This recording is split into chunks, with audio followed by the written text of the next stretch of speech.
என்னோட English communication ஸ்கில்ல எப்படிதான் improve பண்றது?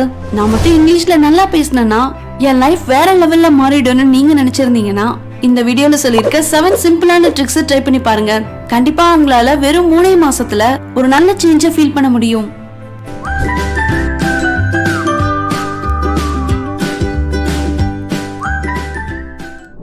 Number 1, slow down.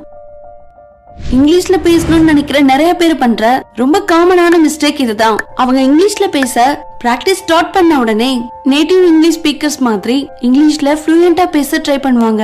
ஆனா அவங்க பேச ட்ரை பண்ற ஸ்பீடுக்கு இங்கிலீஷ்ல வேர்ட்ஸ் ஞாபகம் வராது.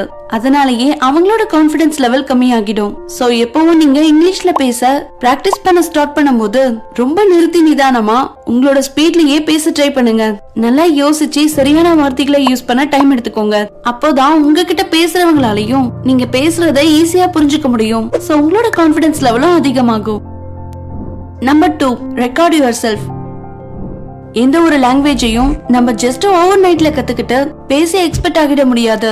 ஸ்டார்டிங்ல நார்மலாவே நம்ம நிறைய மிஸ்டேக்ஸ் பண்ணுவோம். சோ நம்ம எங்கெங்க மிஸ்டேக்ஸ் பண்றோங்கறத தெரிஞ்சுக்கிட்டு அதை சரி பண்ணனாலே நம்மளால எல்லாரையும் விட நல்லா இங்கிலீஷ்ல பேச முடியும். நெக்ஸ்ட் டைம் நீங்க பேசும்போது உங்களோட கான்வர்சேஷனை ரெக்கார்ட் பண்ணிக்கோங்க.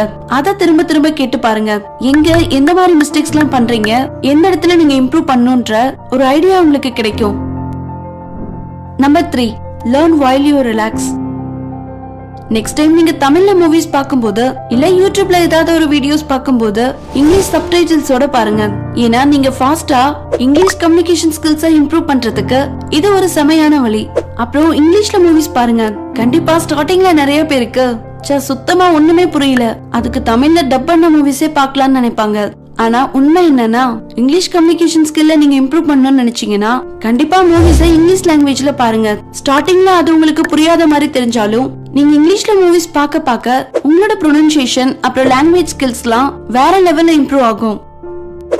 Number 4, read loud. சின்ன வயசுல ஒரு சில English teachers English news paper படிங்க, செல்ஃப் டெவலப்மெண்ட், ஸ்டோரி புக்ஸ் எல்லாத்தையும் இங்கிலீஷ்ல ரீட் பண்ணி பழகுங்கன்னு சொல்லுவாங்க. பட் நம்ம அது எல்லாத்தையும் ட்ரை பண்ணிருக்கவே மாட்டோம். ஏன்னா நம்ம தாய்மொழியில படிக்கும் போது இருக்க ஒரு சுவாரஸ்யம் நம்மளுக்கு இங்கிலீஷ்ல படிக்கும் போது கிடைக்காது. சோ நெக்ஸ்ட் 1 மந்த்க்கு இந்த ஒரு ட்ரிக் ட்ரை பண்ணி பாருங்க.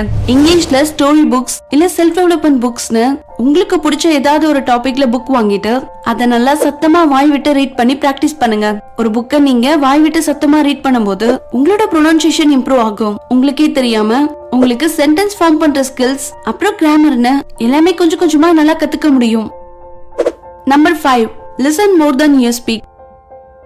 நம்ம எப்படியாவது நல்லா இங்கிலீஷ் பேசணும்ன்ற ஒரு ஆர்வத்துல மத்தவங்க நம்ம கிட்ட இங்கிலீஷ்ல பேசும்போது அதை கவனிக்காம அடுத்து நம்ம எப்படி இங்கிலீஷ்ல பேசணும், எப்படி சென்டென்ஸ் ஃப்ரேம் பண்ணலாம்ன்றத பத்தி தான் யோசிச்சுட்டே இருப்போமே தவிர அவங்க எப்படி இங்கிலீஷ்ல பேசுறாங்க, என்ன மாதிரி வேர்ட்ஸை யூஸ் பண்றாங்க, அவங்க பேசும்போது எங்க டோனை ரைஸ் பண்றாங்கன்ற விஷயங்களை கவனிக்கவே மாட்டோம். நீங்க நல்லா இங்கிலீஷ்ல பேசணும்னு நினைச்சீங்கன்னா மத்தவங்க இங்கிலீஷ்ல பேசும்போது நல்லா லிசன் பண்ணுங்க.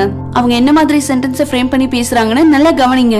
அது உங்களுக்கு ரொம்ப ஹெல்ப்ஃபுல்லா இருக்கும். Number 6, learn as sentence. இங்கிலீஷ்ல ஒரு வார்த்தையை கத்துக்கும் போது அந்த வார்த்தையோட மீனிங்க மட்டும் ஞாபகம் வச்சுக்க ட்ரை பண்றதை விட அத சென்டென்ஸா ஞாபகம் வச்சுக்க ட்ரை பண்ணுங்க. ஏன்னா சில நேரங்கள்ல நமக்கு வேர்ட்ஸ் ஞாபகம் இருக்கும், ஆனா பேசும்போது அதை எப்படி சென்டென்ஸா மேக் பண்ணி பேசணும்னு தெரியாது.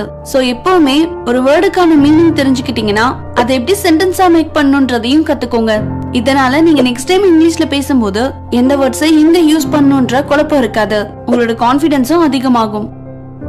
Number 7, your body language speaks a lot. ஸ்டார்டிங்ல நீங்க இங்கிலீஷ்ல பேசும்போது கொஞ்சம் கான்பிடன்ஸ் இருக்காது.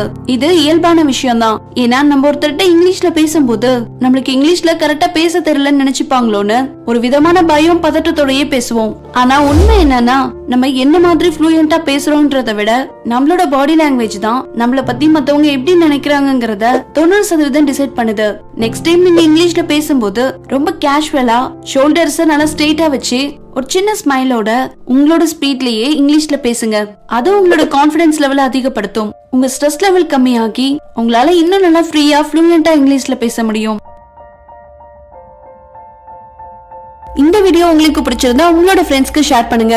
இன்னும் நம்மளோட அனிமேட்டேஷன் சேனலை நீங்க சப்ஸ்கிரைப் பண்ணாம இருந்திருந்தீங்கன்னா மறக்காம சப்ஸ்கிரைப் பண்ணிக்கோங்க. தேங்க்ஸ் ஃபார் வாட்சிங்.